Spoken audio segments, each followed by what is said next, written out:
哋返嚟啦！大家好，我係叔叔。大家好，我係阿婆。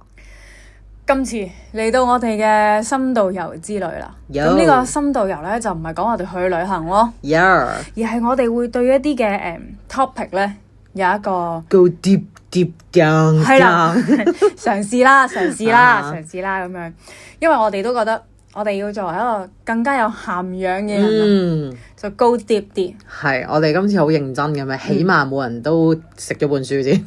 係冇半本啫。OK， 即係食啲書先。係啦，咁樣。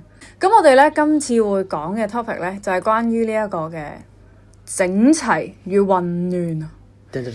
冇錯啦，即係好似我哋之前呢個小禮物小目標咁講啦，即係執房呢樣嘢咧，困擾咗阿婆好耐啦。人生議題。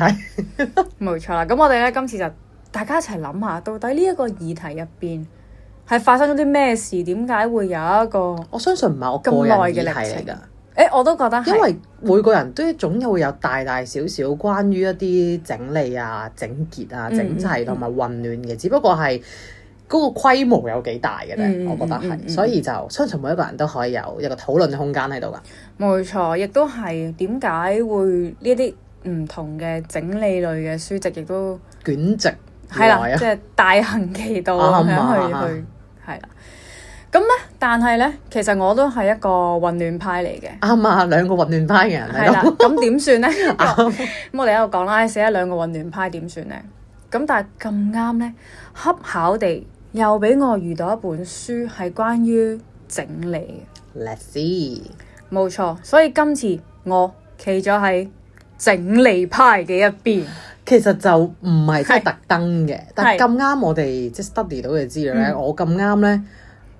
我本書嘅書名咧，我唔講副標題啊，主標題係咩咧？我就亂。我真係咁啱就睇咗一本淨係講亂嘅一本書，所以就咁我就一如以往咁樣企喺我自己嘅立場。唔係㗎，我覺得即係我係喺一個改變嘅入邊嘅。OK，每個人都有可以改變嘅可能性㗎。係啦，點解咁？咁咧？講翻咁我本書咧，咁啊開翻個名俾大家啦。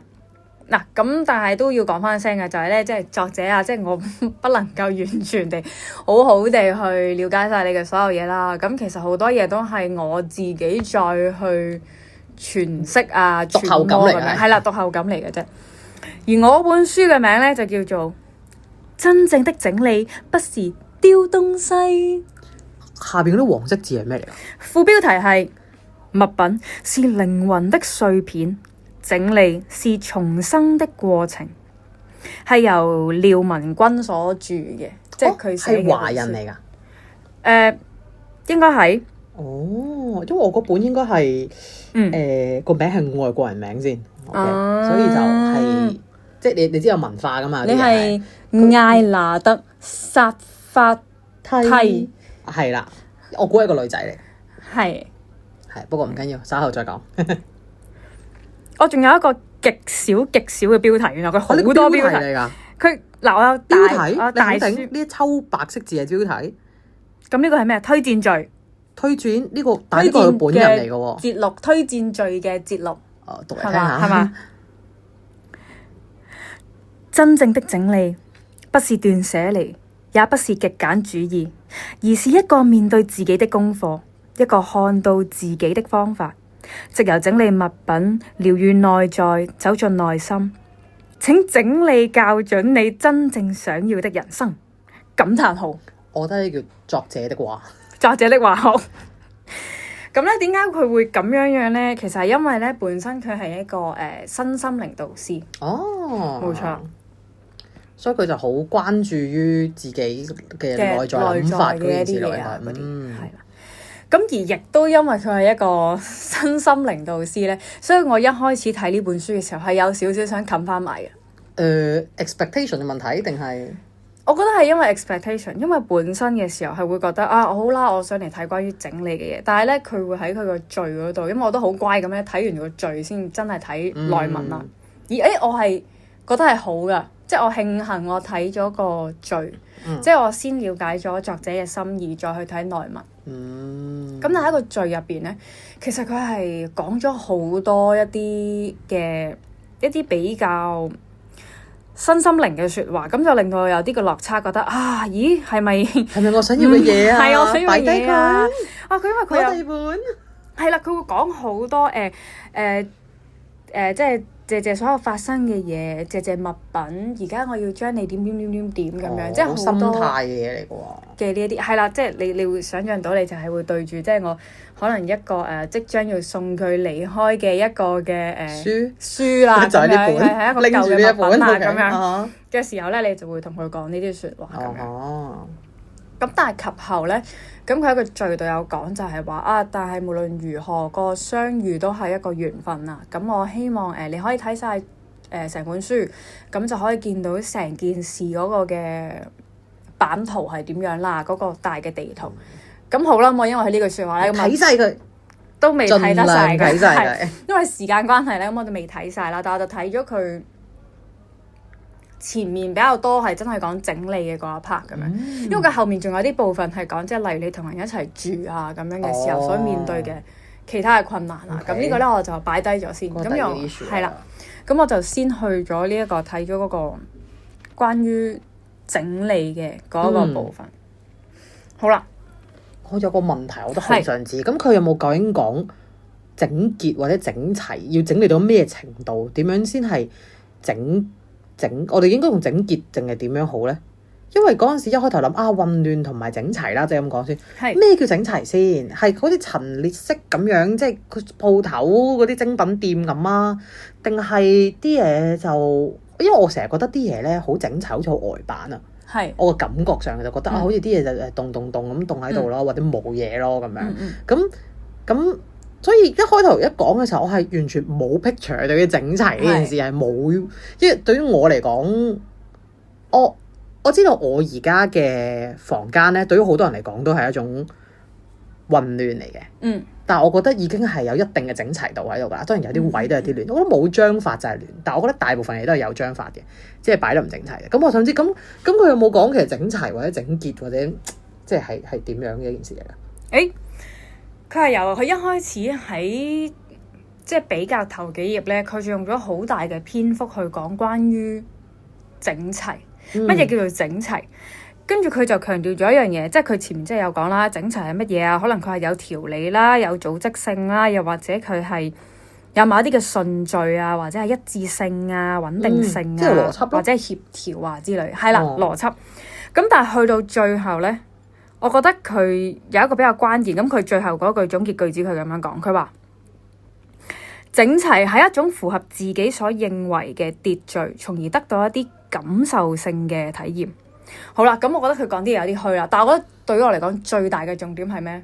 自己認為的係啦，即係我覺得係整齊係一樣你自己揾到屬於你嘅邏輯嗰樣嘢，對於你嚟講就係整齊。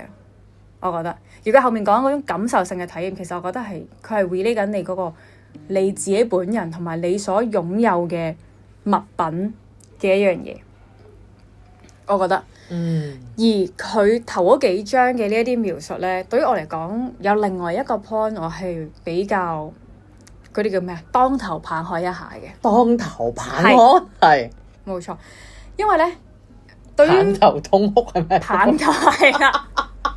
係，跟住咧，唔好意思。唔係，因為對於我嚟講，我會好快諗乜嘢係整齊，我會好快即係你會 picture 到嘅，你第一下出現嘅畫面係咩？IKEA。IKEA 都係一個例子，但係咧，即係可能對於我，即係對於叔叔嚟講，可能好快就係一個白色嘅房間咁樣，好簡潔，一張台咁樣，跟住可能有一個花樽啦，都可以有嘅咁樣。我會係除咗 IKEA，我諗我下一秒標嘅係其實圖書館，我覺得。或者係一啲文件嘅陳列嘅一個地方，即係睇電影咧，咪有啲好多 file，跟住全部揾個 tray 入住，或者拉開，嗰啲，我會覺得嗰啲叫整齊咯。有冇寫你繼續啊？跟住唔係啊，跟住我就原來真係大家諗嘅嘢都唔同喎。即係我諗我冇，起碼第一刻 instinct 唔係一個冇嘢嘅白色房先咯，冇乜嘢，唔係即係嗰種好極簡嗰種嗰個 picture，對我嚟講唔係先。係有嘢嘅，不過就係、即係用我嘅説話就係好呆板咁樣動喺度咯。係，可能因為近年咧，叔叔都會覺得喺物質上面嘅減省咧，喺某程度上然都係而家我想去接近嘅一個方向。咁我就會好第一個 instinct 我哋分差會越嚟越大㗎咁嘅話，你越嚟越少嘢，我就越嚟越物。唔係，我覺得物質都要精簡嘅。咁都唔係嘅，因為就因為要睇書，因為要做呢個 podcast，咁我哋又揾一揾啦，到底呢個所謂極簡主義嘅起源咧係點樣咧？咁樣就係呢一個嘅涉谷直人，佢係起源嚟㗎。係咪即係會開始 raise 呢個極簡主義呢個 terms？唔係即係藝術都有即係極簡主義啦。我哋講緊生活嗰種即係極簡生活。點解佢係一個比較響當嘅一個人先？涉谷直人先生係啦，咁我哋咧睇咗個 YouTube 啦，同埋問咗 AI 啦，我覺得係啦。咁佢就話佢有一個大嘅動力咧，其實當初咁係因為即係錢啊。冇錯，係要減錢，冇錯，盡可能減晒好多嘅支出，物質嘅需要。係啦，咁所以可能點解叔叔會推崇呢一個？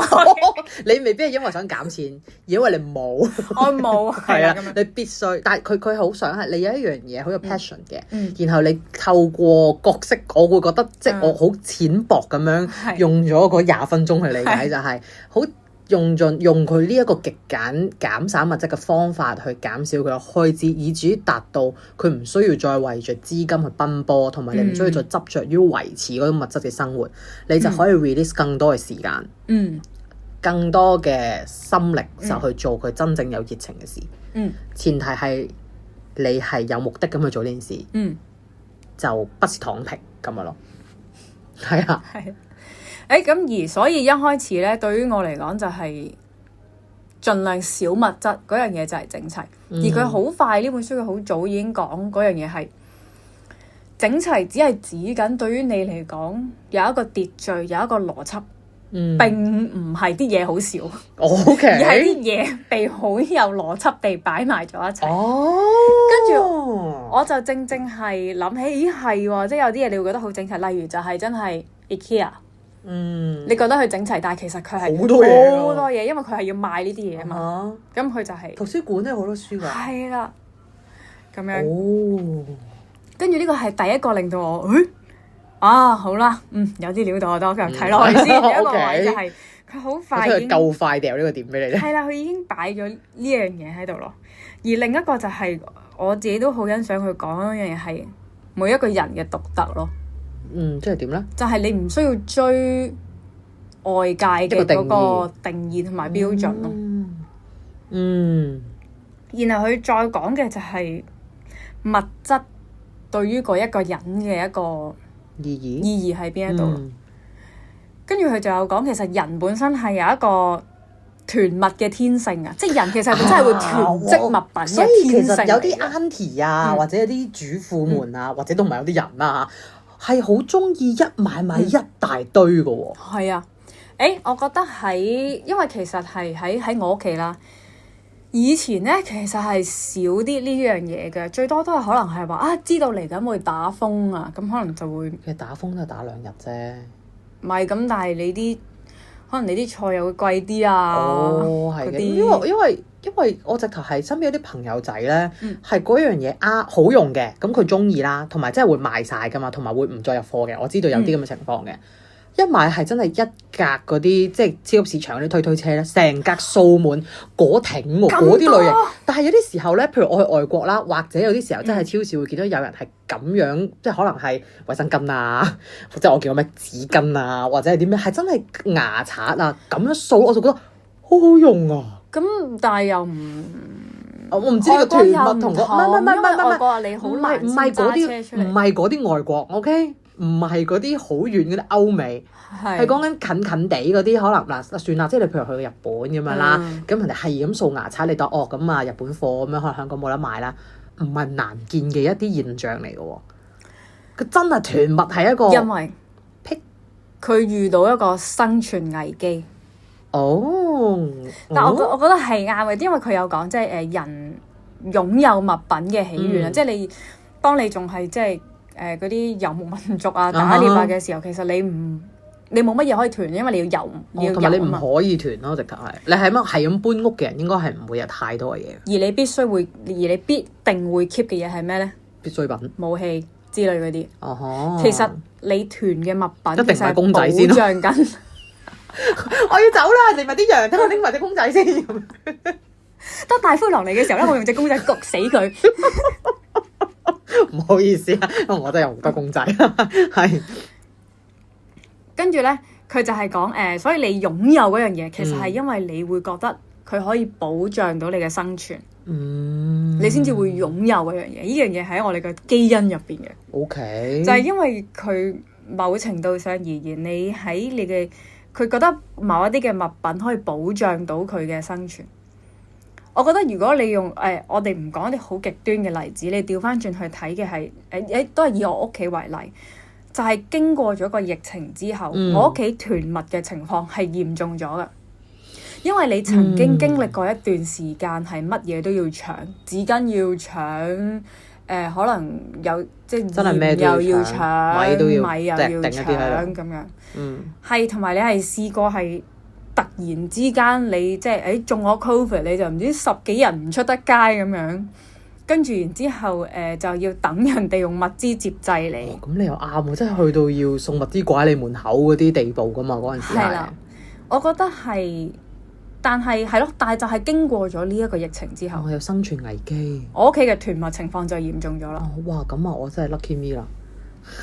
你屋企冇試過咩？唔係有，即係嗰陣時有呢個情況，紙巾咪搭到上天花板嗰啲 friend 啦，咁樣即係屋企永遠都有3包米咁樣啦。係啊。咁但係而家係冇嘅。即係我哋好安於現況，你哋安全感，我哋安全感好高，覺得冇咩嘅，大不了未買咁樣。但係即係雖然都試過有錢都買唔到啦，當然係咁，但係係咯。咁跟住我哋如果將呢一樣嘅其實就係你有幾多物品喺屋企，其實係 relate 緊你嗰個安全感咯。但係咁喎，我哋屋企咧囤嘅即好多嘢噶嘛。你屋企囤嘅可能係啲生活用品啦。即係阿婆都有好多嘢噶嘛，咁難道嗰啲各式各樣嘅公仔就係我嘅生活物品？然之後婆母有好多衣服嘅，衣服就係佢嘅生活物品。咦？咁樣？但係對於真係當然都真係有一啲一定量嘅生活用品，咩廁紙啊嗰啲嘢啦，但係唔去到一個囤嘅地步嘅，我覺得。凍肉咯，多過凍肉嘅。我其實少少咯，多咗少少啦，但係都我覺得係一個合理值嘅，我覺得。我覺得用呢一個理論，然後我哋放翻大嚟睇咧，其實就係公仔其實 support 緊你嘅生活咯，即係佢 support 緊。但係公仔點樣 support 我嘅生活啊？佢都有書入面咧有句都比較精警嘅句子，就係物質嘅作用其實係支持人類。不過咁樣講啊，公仔真係咁緊要咧。今日阿婆嚟錄音咧，都特登帶咗隻河馬公仔嚟幫我細錄。係啊。咁支持緊我啲咩？支持緊我啲嘢嘅一定。係啊。支持緊我啲咩咧？安全感。我覺得係你擁有，如果你買咗一樣嘢，或者你擁有一樣嘢，佢係會令到你覺得痛苦嘅，你會唔會買啊？唔會。但係如果佢能夠令到你覺得快樂咧？咁，但係好多嘢都會令到你快樂噶嘛。係啊，所以你唔會擁有嗰啲咯。所以我擁有好多嘢咯。佢就係講即係呢一種支持啊，即係就係你可能你喺現實生活當中，可能你翻工或者點樣。但係咁都係講緊，即係點解人去傾向有好多嘢啫？咁點樣整齊啊？點樣整潔啊？點樣整潔？即係咪唔需要？定係只要有邏輯嘅，即係你可以擁有物品，有邏輯就 OK 啦咁樣。我覺得對於你個人嚟講係。跟住佢就有講但係始終你知道東西無限，欲看無限，而空間有限，資源有限，係咪先？咁就機會成本啦。係時候要問啦。咁你喺乜嘢時候你會覺得你需要整理啊？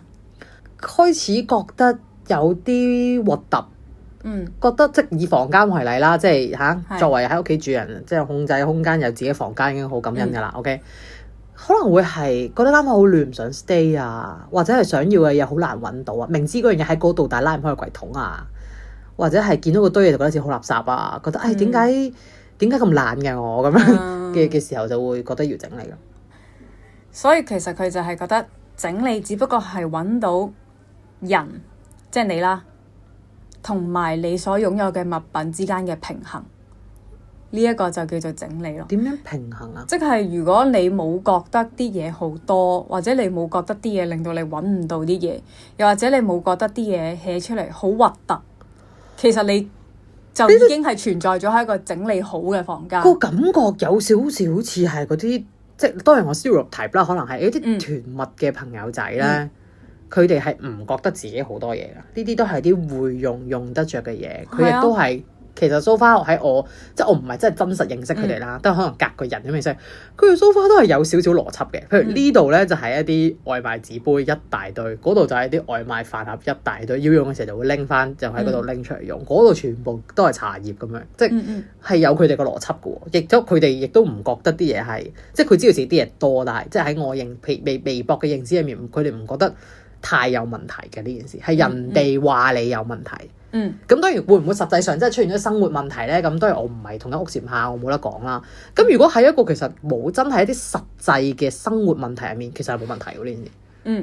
咁但係如果件事就係因為物品太多啦，即係咁樣講啦，導致到有清潔問題、衞生問題，就係問題咯，係咪㗎？即係我揾到啲嘢啊，不過全部發毛嘅。或者嗰啲嘢就係擺喺度，其實我唔會拎㗎，我哋拎面嗰啲嘅啫，底嗰啲發晒毛嘅。但係因為我其實拎面嗰啲啫嘛，底嗰啲發毛唔緊要，OK 嘅咁。咁又係咪問題咧？佢本人唔覺得冇大問題嘅喎。我覺得喺一個好闊嘅定義嚟講咧，我覺得嚴格嚟講其實係冇問題㗎。只不過係因為現代社會我哋嘅生存空間比較狹窄。即係如果隔離嗰家人佢有好多曱甴啊、蟻啊、蒼蠅啊，會躝過嚟，佢會躝過嚟你度，而令到你好困擾，所以你覺得佢有問題。咁但係你調翻轉諗啊，如果我哋嘅生存空間唔係咁狹窄，我哋好闊嘅，佢個曱甴係躝喺佢自己度，都唔關我事。係啦，咁佢好 enjoy 住喺嗰度嘅。係啦，佢仲同曱甴做晒朋友咁樣添，係啦。咁其實係咪真係有問題咧？咁如果佢真係，起碼喺一個實際而言係造成咗健康衞生問題咧，例如毛太多，好似我印象中好似會造成呢個健康問題噶嘛。我覺得每個人選擇嘅生存方式，就即係有人會食 fast food，但係其實你知道食 fast food 太多係對你身體唔好嘅。你講得好啱喎，又啱。我覺得係每個人嘅，所以就係一日，所以我有啲時候咧，即係講緊共同相處嗰樣嘢啦，就係可能係即係同屋企人都好啦。邊個睇唔過眼邊個做？一日冇睇唔過眼，即係一日佢都 OK。咁樣咁，所以就係叫做所謂嘅 keep 到個 balance。物品同我嘅生活之間 keep 到個 balance，佢就冇問題。但係去到某一個程度 off 咗個 balance 就會整理啦，去翻個 balance 嗰度。因為呢啲嘢全部都係自己嘅定義嘅。所以講緊嗰樣，即係起碼喺呢一個諗法入面，整理或者整齊係真係由心，即係由自己由心而發嘅啫。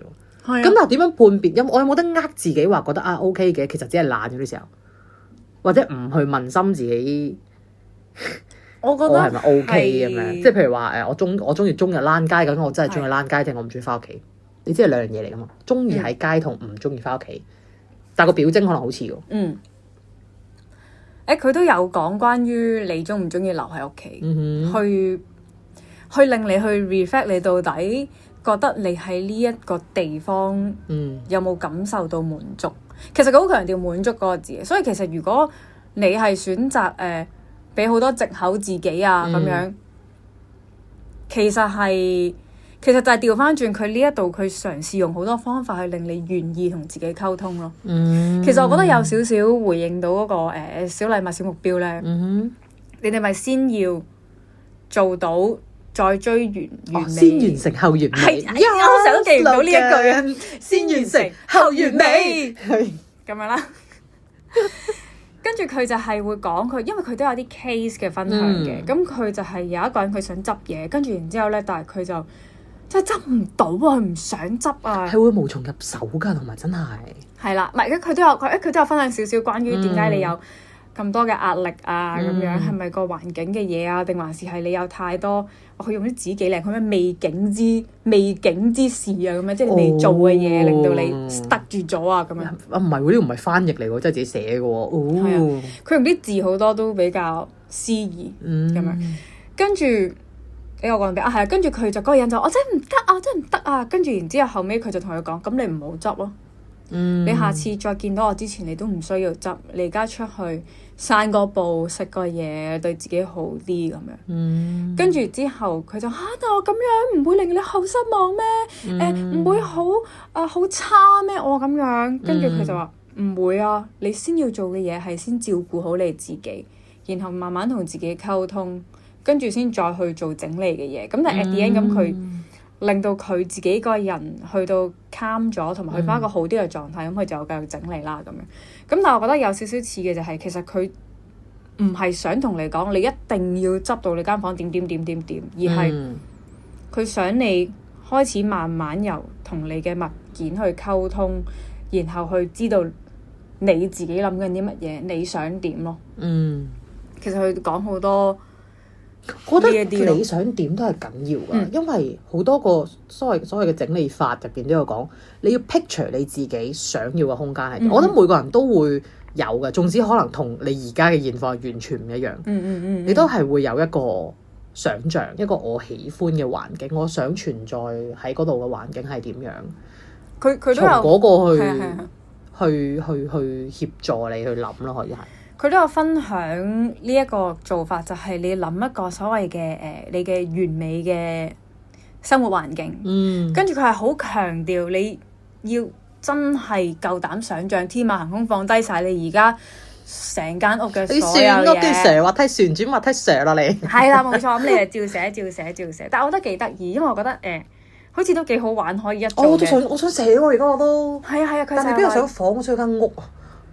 嗰間屋入面你想點？佢係會叫你寫咗你自己個名啦，跟住然之後寫個日期。因為我覺得佢日期呢樣嘢對我嚟講又幾得意嘅，就係佢好強調係你唔同嘅階段都會有唔同嘅物品去到支持你。所以我覺得係喎，日期原來係都幾重要，因為每一個唔同時段嘅我都會有唔同嘅理想。Exactly。咁佢亦都係因著呢個時間性，所以佢亦都用咗好多唔同嘅言辭去同我哋講點樣同你嘅物品去溝通啦。因為佢係身心靈㗎嘛，咁所以佢就會用好多句子去講點樣同物品溝通，然後將啲物品送走啊咁樣。咁佢都強調永續嘅，咁但係我覺得其實都幾好，因為我覺得你叫人捨棄一樣嘢咧，好 harsh 㗎嘛，即係你唔知點樣，好多人做唔到，覺得好難啊。你已經卻咗步。踏嗰一步去諗下想掉咩，要離開，要遺棄佢哋，甚至乎即係我自己係有抌嘢好有強烈嘅遺棄感覺嘅，係好難嘅一樣嘢，所以你就會唔諗咯，避開最善就係咩？避開啲嘢，所以佢就會係希望你可以永續，咁你就會好好地處理到嗰個物品。咁當然個物品被你好好地處理嘅時候，我相信佢亦都會有一個好啲嘅去處啦，同埋你亦都唔會係讓你嘅整理變得咁 negative 咯，因為整理係唔應該咁 negative 嘅事。我諗喺呢本書入面，我一開始我會覺得最嚇嘅嘢，但係去到最後我都覺得我都明白佢點解要咁做嘅時候，其實佢就係喺整理嘅過程當中投入咗好多嘅正念喺入面。佢每一樣嘢都會個感謝去做，感謝過去嘅自己，感謝呢個物品嘅陪伴。然後我將會帶你去，我送你去另一個更加適合而家嘅你嘅地方。我覺得透過呢啲舉動咧，對於你日後點樣去擁有物品，或者你再點樣去面對自己物品係會有唔一樣嘅。再講一次，作為一個物質質主義者咧，其實而家買嘢都係謹慎咗好多啦，因為你知道你點樣送走一樣嘢，而你唔想，即係我唔想再一次遺棄啲物品或者辜負啲物品啊，即係好似好誇張咁，但我真係會咁諗嘅，就係你點樣謹慎點樣揀佢哋翻嚟咯。就咁。冇錯啦，而係啦，最後我真係想講嘅就係佢，我覺得正係因為呢一種深思熟慮，即係無論係for你將來買嘢又好，或者你而家點樣去處理佢，跟住我覺得嗰個深思熟慮同埋嗰個正念係讓到你個心靈得到咗滿足上面嘅，或者你個頭腦啦，即係唔一定身心靈嘅。當你個人滿足咗，又翻返去一開始啦，你有安全感之後，你先至會有放手嘅力量咯。解除嗰個囤物嘅天性。係啦，即係你就會放手咯，因為你已經唔再有生存危機。跟住我就覺得咁樣諗好好啊，即係你囤物唔係你嘅錯，你囤物係你某一啲嘢令到你覺得你有生存危機。DNA 啦，帶來。冇錯。